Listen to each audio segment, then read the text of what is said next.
Merci. Mohamed Lakila.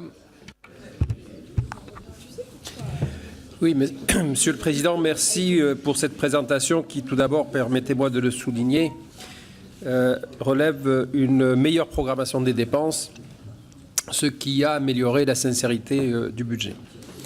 Alors oui, on pourrait se dire que la réduction du déficit public de 4 points en 10 ans est nettement inférieure au reste de la zone euro, où la moyenne des déficits était de 0,7 points de PIB seulement fin 2018.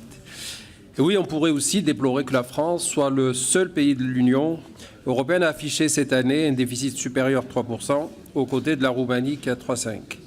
Et oui, on peut encore déplorer la dégradation constante depuis 2 ans du déficit de l'État, qui va continuer de croître, une évolution qui ne nous a pas échappé puisque vous relevez dans votre rapport que pour la première fois depuis 2014 et après 3 ans de quasi-stabilité, le déficit budgétaire de l'État est en hausse. C'est peut-être dû aussi au phénomène que nous observons depuis novembre 2018 avec les derviches tourneurs des ronds-points du samedi. Mais rappelons que l'État est le seul à supporter les baisses d'impôts et de charges sociales. Et à ce titre, l'année 2018 est une année intéressante en ce qu'elle illustre bien une problématique. D'un côté, on a une dépense qui, malgré un effort de maîtrise important, continue d'évoluer. Et de l'autre côté, on a une baisse de recettes via des baisses d'impôts. Alors, on voit difficilement comment le déficit ne pourrait pas augmenter. Mais ça signifie surtout que, pour maîtriser le déficit public, une action puissante doit être menée sur la dépense publique. Une action puissante.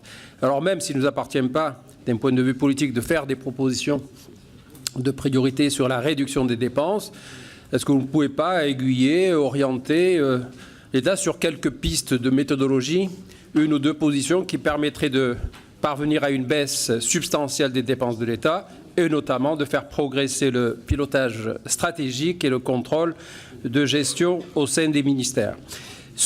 Rapidement sur la certification des comptes de l'État.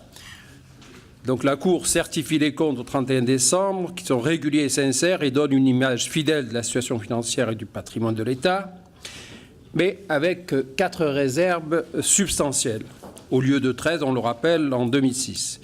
Avec 25, le nombre est de 25 anomalies ou incertitudes propres à affecter la fiabilité des comptes.